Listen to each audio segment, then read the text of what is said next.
পাহাড়ের ভাঁজে ভাঁজে যখন সাদা মেঘের ভেলায় এসে ভিড় করে, মনে হয় যেন আমরা পৃথিবীর উপরে মেঘের সমুদ্রে ভাসছি। So hello everyone, this is Urmida fire cracker. কেমন আছেন আপনারা সবাই? আপনাদের আজকে নিয়ে যাব বাংলাদেশের ভূস্বর্গ নামে পরিচিত সাজেক ভ্যালিতে। So let's start the journey.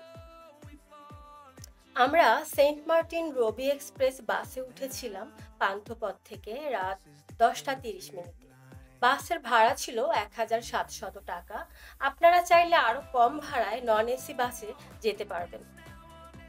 রাস্তার মাঝখানে ব্রেকের পর খাগড়াছড়িতে যাওয়ার রাস্তাগুলো অনেক বেশি আঁকাবাঁকা। যাদের মোশন সিকনেস আছে তারা আগে থেকে প্রিপারেশন নিয়ে রাখবেন। আমরা দেখতে দেখতে পৌঁছে যাই খাগড়াছড়িতে। আমাদের বাস থেকে নামিয়ে দেয় সকাল 6টা থেকে 6টা 30 মিনিটের মধ্যে। বাস থেকে নেমে আমরা মন্টানা হোটেলে ফ্রেশ হয়ে নাস্তা করে নেই। আশেপাশে মন্টানা হোটেল ছাড়াও আরও অনেক হোটেল আছে। একটা কথা মনে রাখতে হবে, আগে সাজেক যাওয়ার সব ধরনের গাড়ি শাপলা চত্বরে পাওয়া যেত, বাট এখন এখানে শুধু সিএনজি আর মহিন্দ্রা পাওয়া যায়, আর জিপ আর চাঁদের গাড়ি পাওয়া যায় হোটেল অবকাশের সামনে। সিএনজিতে 3 জন যাওয়া যায় আর মাহেন্দ্রতে যাওয়া যায় 5 জন। আমরা 2 জন থাকার পরেও মাহেন্দ্র নিয়েছিলাম, কারণ মাহেন্দ্র সিএনজির থেকে একটু বড় হওয়াতে পাহাড়ি রাস্তায় কনফিডেন্ট পাওয়া যায়। আমরা মাহেন্দ্র নিয়েছিলাম 3 দিনের জন্য সাজেক ও খাগড়াছড়ির সবগুলো দর্শনীয় স্থান ঘুরে দেখার জন্য, আর ভাড়া নিয়েছিল 8000 টাকা। দেখতে দেখতে আমরা বিডিআর চেকপোস্টে পৌঁছে গিয়েছি। আর আপনারা পাহাড়ি রাস্তায় যাওয়ার সময় পাহাড়ি ফল খেতে একদমই ভুলবেন না। আমি খেয়েছিলাম ডাব। এখানকার ডাবগুলো সাইজে অনেক বড় হয় আর টেস্টও মজাদার খেতে। আর ঘুরে ঘুরে দেখতে দেখতেই আমাদের স্কোয়াটের সময় হয়ে যায়।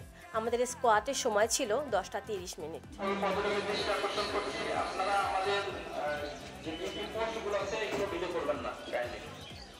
আর রাস্তায় কোথাও থামবেন না, নির্ধারিত পয়েন্ট ব্যতীত অন্য কোথাও গাড়ি থামানো যাবে না।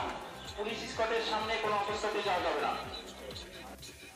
সাজেকে যাওয়ার জন্য প্রতিদিন 2টি স্কোয়াড থাকে, একটা 10:30টায় আর একটা 3টায়। 10:30টার পরে গেলে আপনি কিছুতেই স্কোয়াডে যেতে পারবেন না, আর 3টার পরে গেলে তো পারবেনই না। সো ভ্রমণের সময় স্কোয়াডের টাইম কিন্তু ভুলে গেলে চলবে না।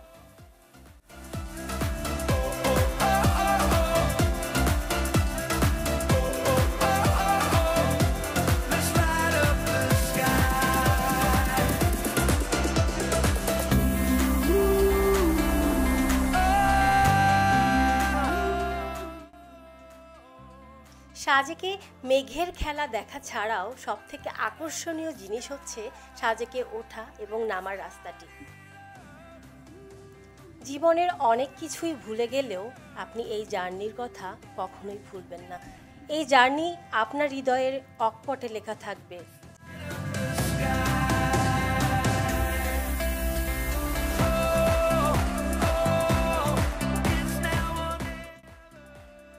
পাহাড়ি রাস্তা মানেই কেবল গন্তব্যে পৌঁছানো নয়, বরং পথ জুড়েই এক ভিন্ন ধরনের অভিজ্ঞতা।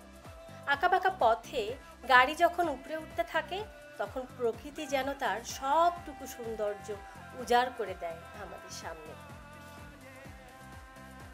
প্রতি কিলোমিটার পেরোনোর সাথে সাথে পাহাড়ের উচ্চতা বাড়ে, আর নিচে প্রকৃতির দৃশ্যপট পাল্টাতে থাকে। একসময় মেঘেরা এসে পথ ঢেকে দেয়, আবার পরক্ষণেই রোদ ঝলমলে দিগন্ত দেখা যায়।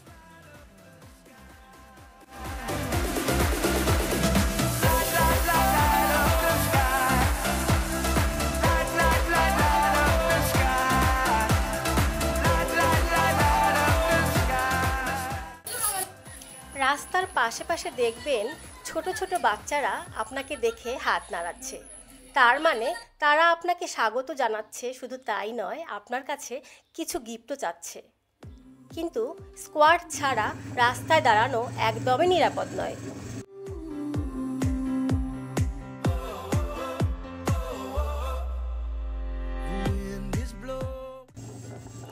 আমরা দেখতে দেখতে পৌঁছে যাই সাজেকে। সো মেঘের রাজ্য সাজেকে সবাইকে স্বাগতম। সাজেক শুধু একটি গন্তব্য নয়, এটি হৃদয়ের গভীরে গেঁথে থাকা এক অনুভূতির নাম। পাহাড় আর মেঘের এই লীলাভূমি সাজেক ভ্যালি যেন প্রকৃতি নিজ হাতে এঁকেছে এক স্বপ্নিল ক্যানভাসে। সমুদ্র পৃষ্ঠ থেকে অনেক উপরে দাঁড়িয়ে যখন চারপাশের সবুজের ঢেউ দেখতে পাই, তখন জীবন যেন ক্ষণিকের জন্য থমকে যায়। এখানে শহরের কোলাহল পৌঁছায় না, পৌঁছায় কেবল পাহাড়ের নীরবতা আর মেঘের ফিসফিসানি। মেঘেদের সাথে কথোপকথন সাজেকে গেলে মনে হয় যেন আমরা মেঘের দেশে বেড়াতে এসেছি। ভোরে ঘুম ভাঙলেই কটেজের জানালায় দেখা যায় সাদা তুলোর মতো মেঘের ভেলা। তারা যেন আদর করে ছুঁয়ে দিয়ে যায় আমাদের। পাহাড়ের কোলে চুপচাপ বসে থাকা, আদিবাসী শিশুদের হাসি দেখা আর দূর দিগন্তে তাকিয়ে থাকা, সাজেক আমাদের শেখায় কিভাবে প্রকৃতির মাঝে হারিয়ে গিয়েও নিজেকে খুঁজে নিতে হয়।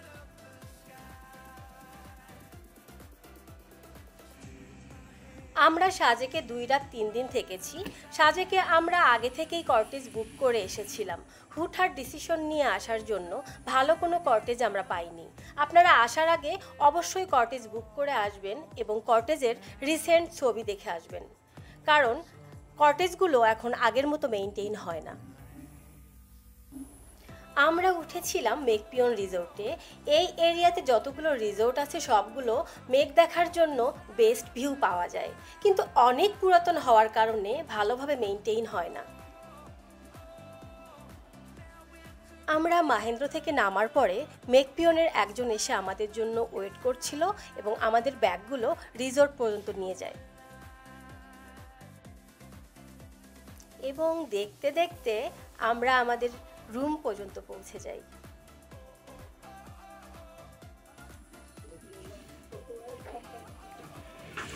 আমরা উঠেছি মেঘপিয়ন রিসোর্টে। সো আমাদের রুমটা দেখাই। ঢুকেই হাতের পাশেই ওয়াশরুম দাও, দেখাও। মোটামুটি মোটামুটি ভালো। অ্যাকচুয়ালি এই সময় অনেক রাশ চলতেছে, যার কারণে আমরা আমাদের পছন্দ মতন রিসোর্টটা পাইনি। এরপর এখানে একটা বেড, একটা মিরর দেয়া আছে।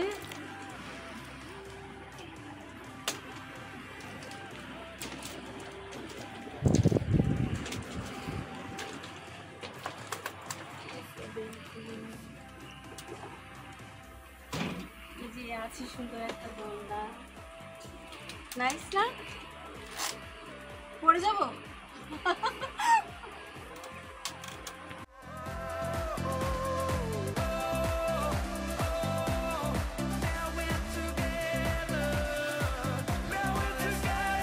অনেক কষ্ট, উঠতে পারি না। আমরা ফ্রেশ হয়ে একটু রেস্ট নেওয়ার পর চলে যাই ফুডাঙ্কি রেস্টুরেন্টে লাঞ্চ করার জন্য। লাঞ্চ করার পর আমরা আর কোথাও ঘুরতে যাইনি। আমরা আমাদের কটেজের বারান্দায় বসে পাহাড়ের অপরূপ সৌন্দর্য এবং তার চূড়ায় জমে থাকা মেঘের ভেলায় ভেসে বেড়াচ্ছিলাম। পাহাড় হলো প্রকৃতির সেই শিল্পী যার তুলির প্রতিটি আঁচড়ে মিশে আছে সবুজ, পাথর আর আকাশের নীল। সন্ধ্যার পরে আমরা বাহিরে বের হয়ে হাঁটাহাঁটি করছিলাম এবং এখানকার ব্যাম্বুটিটা এনজয় করছিলাম।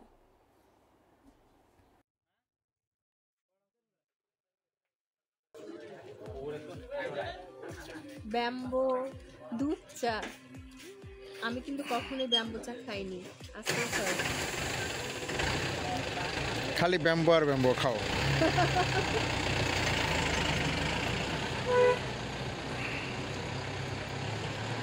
চাটা মজা, চা নর্মাল চাই, ব্যাম্বোতে দিয়েছে জন্য ব্যাম্বো চা।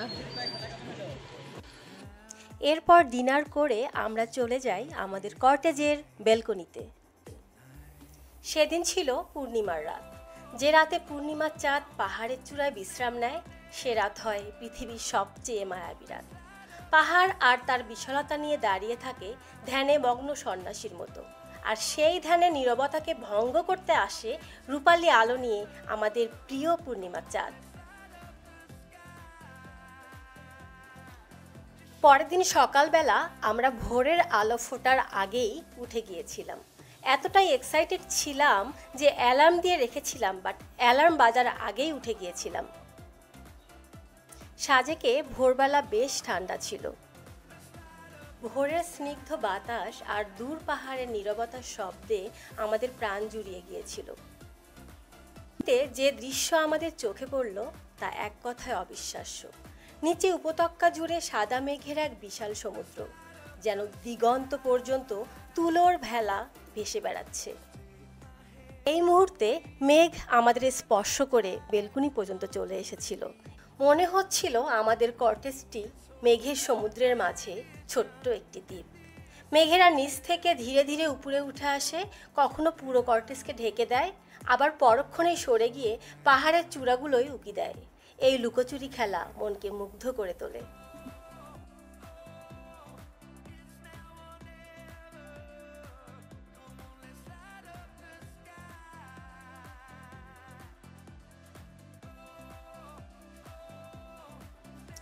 যখন সূর্য মেঘের স্তর ভেদ করে তার সোনালি আলো ছড়িয়ে দিতে শুরু করে, তখন মেঘেদের রং পাল্টাতে থাকে, সাদা থেকে সোনালি, গোলাপি থেকে কমলা।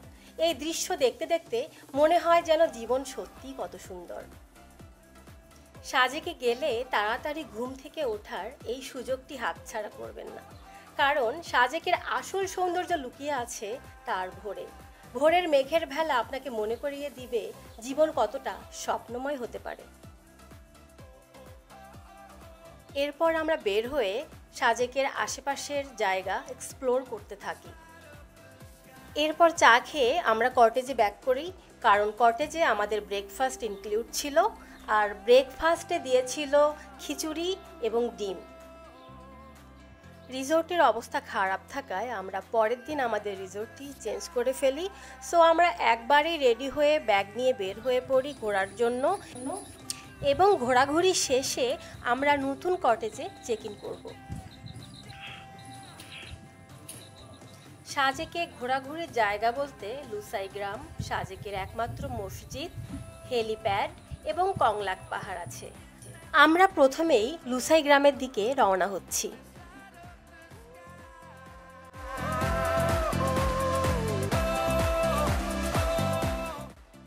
দূর থেকে মসজিদটি দেখা যায়। মসজিদটি দেখতে অনেক সুন্দর। মসজিদের পাশেই লুসাই গ্রাম। লুসাই গ্রামে ঢোকার জন্য জন প্রতি টিকিট লাগে 30 টাকা এবং ড্রেস ভাড়া নেওয়ার জন্য লাগে 100 টাকা। আমরা দুইজনের জন্য টিকিট কেটেছিলাম এবং আমার জন্য ড্রেস নিয়েছিলাম 100 টাকা দিয়ে।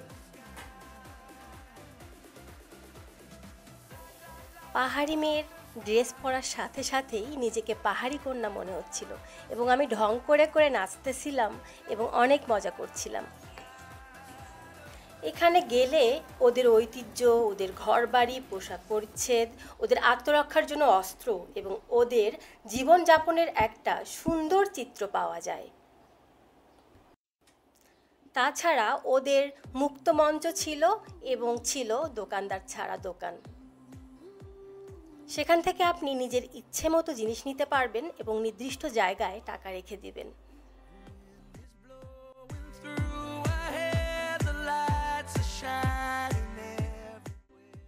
এরপর আমরা রওনা হলাম কংলাক পাহাড়ের উদ্দেশ্যে।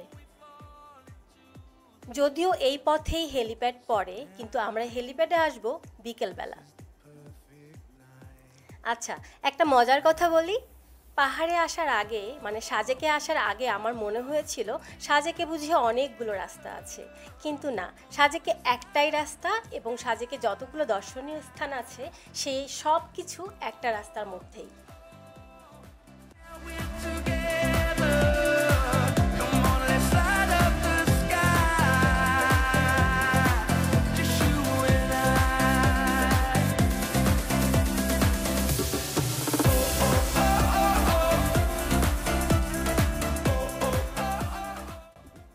ওয়েলকাম টু কংলাক পাহাড়। আমরা কংলাক পাহাড়ে চলে এসেছি এবং আমরা পাহাড়ে ওঠার জন্য লাঠি ভাড়া নিয়ে নিলাম।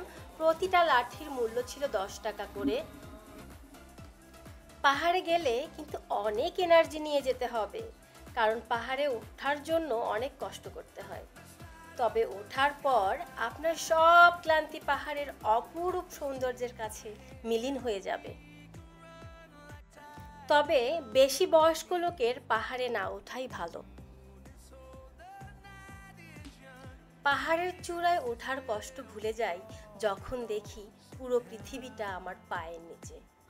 প্রতিটি পর্বতরোহীর কাছে, প্রতিটি ভ্রমণকারীর কাছে পাহাড়ের চূড়ায় পৌঁছানো কেবল একটি শারীরিক অর্জন নয়, এটি মনের এক বিশাল বিজয়।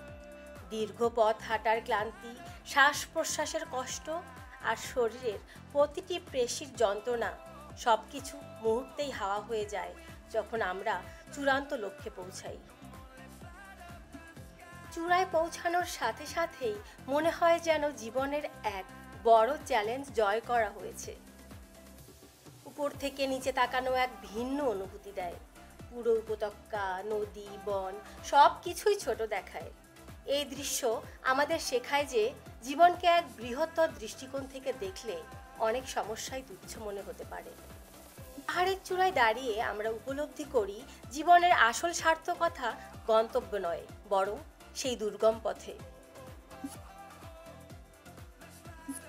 এরপর আমরা চেক ইন করি স্যালম হানিমুন কটেজে। হ্যালো, আচ্ছা আমরা উঠেছি রিসোর্ট স্যালমে। স্যালম হানিমুন কটেজ। ঢুকেই মেইন গেট, হাতের ডান পাশে ওয়াশরুম। ওয়াশরুমটা দেখাও।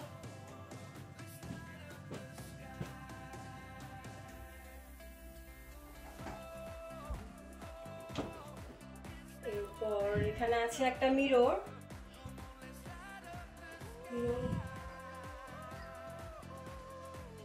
মিরর দেখাও। এন্ড এই যে বেড।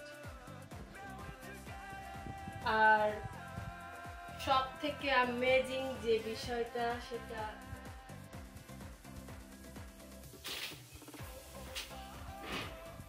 ওয়াও,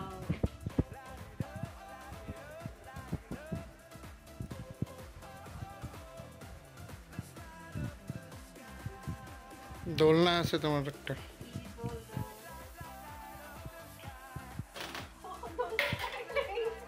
তোমার ক্লাস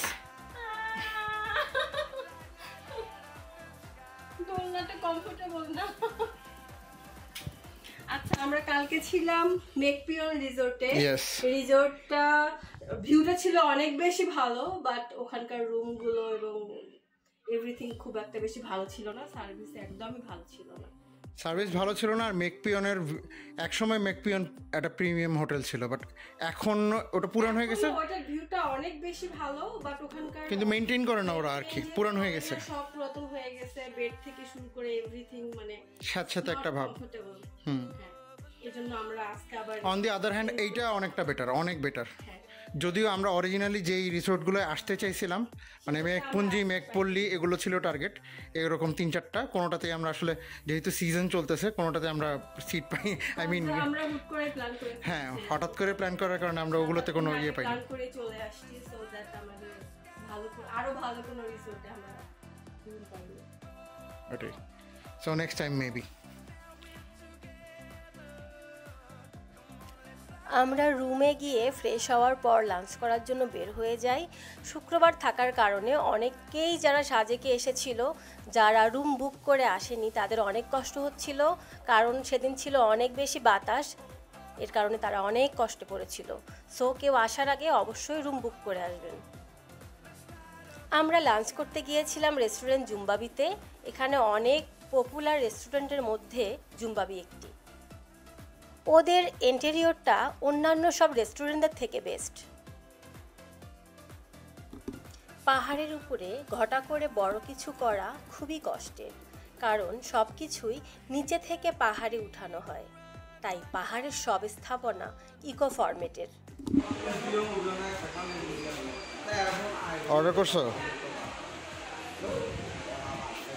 দেখো মেনু, দেখো দেখাও।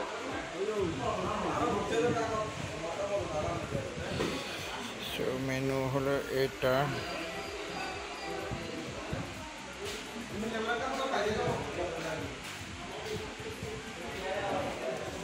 আর প্যাকেজ আছে বিভিন্ন, সব রেস্টুরেন্টের মতোই।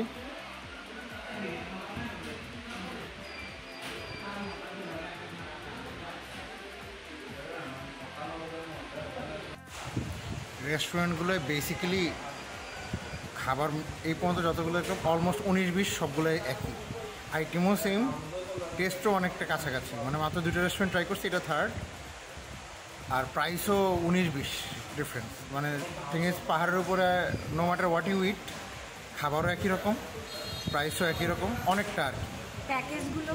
প্যাকেজগুলো মোরলে 750 টাকায় সকাল, রাত এবং দুপুরের খাবারটা প্রোভাইড করে থাকে 750 টাকায়। আর 650 টাকার প্যাকেজ আছে, 650 টাকারও আছে, 800 টাকারও আছে, মানে যে যেরকম চুজ করে আর কি। এক্স্যাক্টলি।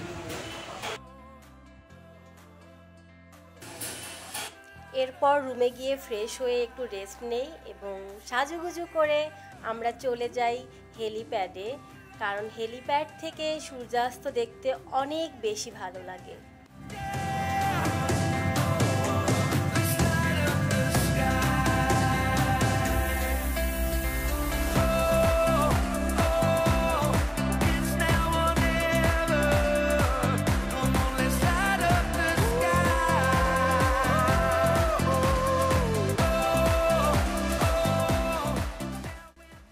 আমরা আসছি সাজেকের হেলিপ্যাডে। তো হেলিপ্যাডের সামনে বিজিবি হেলিপ্যাড। বিজিবি হেলিপ্যাড, তো তার সামনে অনেক ফুড কোর্ট বসেছে। আসলে আমরা দেখি কি খাবার খাবো। যেমন চা,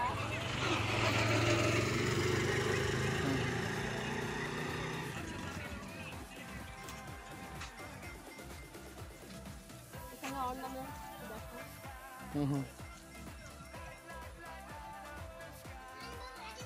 ওটা চাই, সিঙ্গারা আছে। ওইটা কি, ওই পাশের ওটা কি? পাহাড়ি বেটিসেলের পিঠা।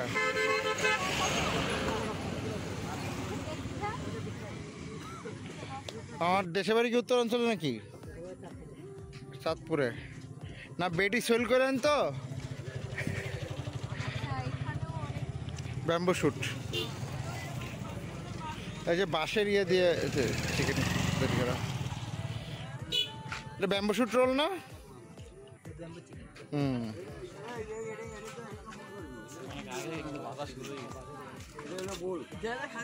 নাইস। অন্থুন্স আছে, দেখছো এই যে অন্থুন্স, পেঁয়াজও আছে। যা হাঁটো, শেষ করে আসি। অনেক রকম জিনিস আছে, এই জন্যই হাঁটতে বলছি, বুঝছো? আসল হবে চিকেন মোমো হবে, ব্যাম্বো চিকেন, টাকা দিয়ে বাস খেয়ে যান। টাকা দিয়ে উঠার সময় থেকে বাস খাইতেই আছি। সরকারের না, হ্যাঁ প্রেস করা হবে ঘুগনি চেক করে আলেম মিক্সার। আজকে আজকে নিয়ে যাবো লেবুর পিনিক, এখানে লেবুর পিনিক আছে। ভিডিও টাইটেলটা এটাই দিতে হবে, টাকা দিয়ে বাস খেয়ে যান। দারুণ কথা কইছি কিন্তু।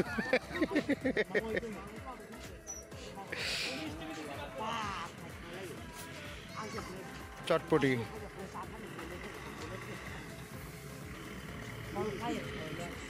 কর্মী,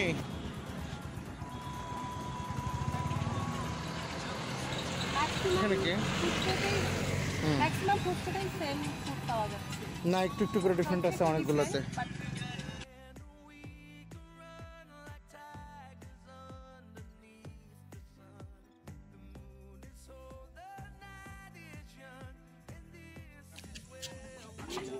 এটা হচ্ছে পাহাড়ি অঞ্চলের পিঠা। মামা কি পিঠা এটা? মালপোয়া, বিন্নি চালের মালপোয়া। বিন্নি চালের মালপোয়া পিঠা।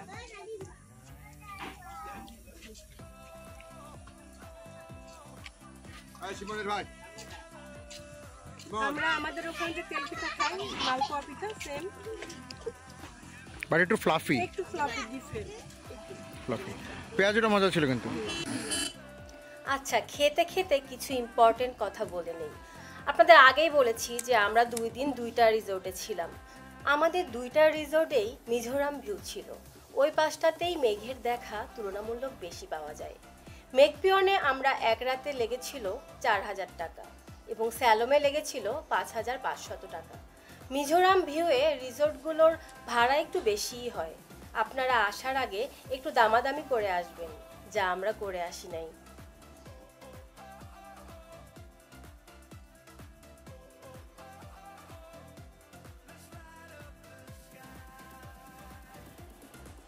এরপর আমরা আমাদের মহেন্দ্রার জন্য অপেক্ষা করতে করতে সীমান্ত শৈলীতে চলে গেলাম। এখানে পাহাড়িদের হাতে বানানো বিভিন্ন ধরনের জিনিস বিক্রি হয়। এখানে নেয়ার মতো অনেক জিনিস আছে, সবগুলো জিনিসই অনেক সুন্দর, বাট আমি শুধুমাত্র 4টি বেডশিট এবং একটি গায়ের চাদর নিয়েছিলাম। পরের দিন সকালে আর একটি ম্যাজিক্যাল মর্নিং পাই, আলহামদুলিল্লাহ। আমরা মেঘের লুকোচুরি দেখে এবং স্যালোমের দেয়া ব্রেকফাস্ট ডিম খিচুড়ি খেয়ে খাগড়াছড়ির উদ্দেশ্যে রওনা দেই।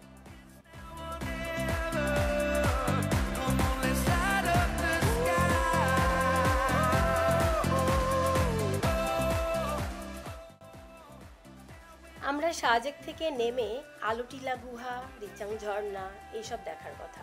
প্রথমে আমরা আলুটিলার দিকে রওনা দিই।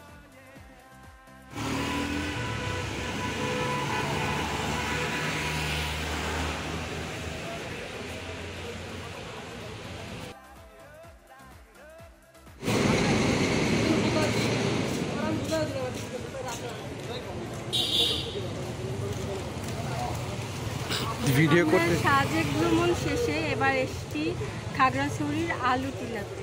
তো চলেন দেখা যাক আলুটিলা দেখতে আসলে কেমন।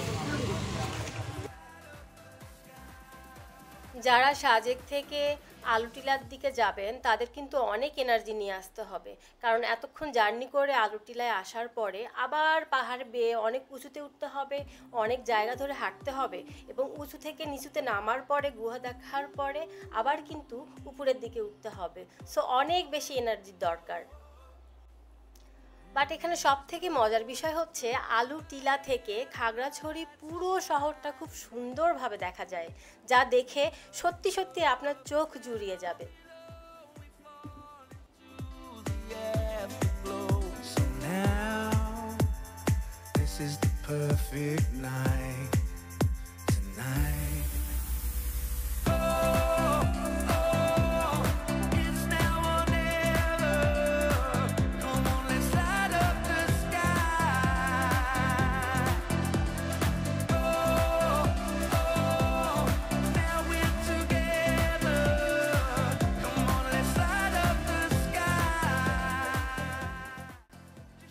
এই সিঁড়ি দিয়ে অনন্তকাল 100 কোটি বছর পর আমরা পৌঁছে যাই আলুটিলা গুহায়।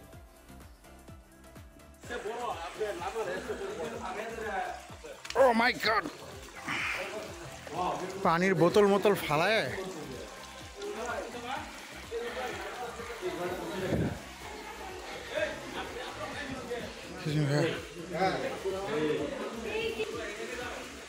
আমার তো দুজন থেকে নাই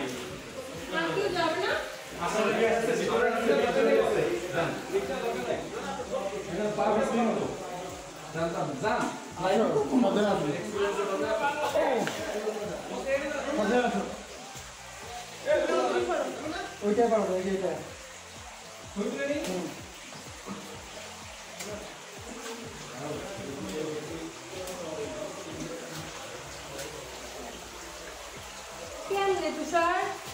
Oh my god, fuck, পারবো না। Not possible. No.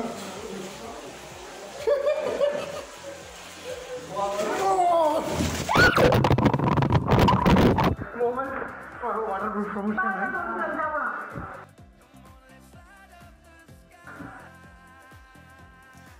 গুহায় ঢোকার সময় তুষার ভয় পেয়ে ওখানেই পড়ে যায়, যার কারণে সে একটু ব্যথা পায়, আর তার কারণে আমরা গুহা দিয়ে বের হতে পারি না। তাই আবার অনন্তকালে সেই পথ ধরে আবার উপরে উঠতে থাকি। অ্যান্ড আমাদের খাগড়াছড়ির ট্রিপ এখানেই শেষ করতে হয়।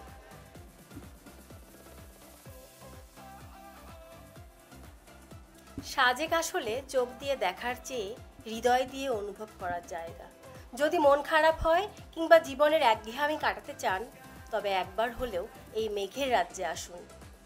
So that's all for today. Thank you so much for watching the video. দেখা হবে নেক্সট ভিডিওতে কক্সবাজার থেকে। ততক্ষণ পর্যন্ত keep smiling.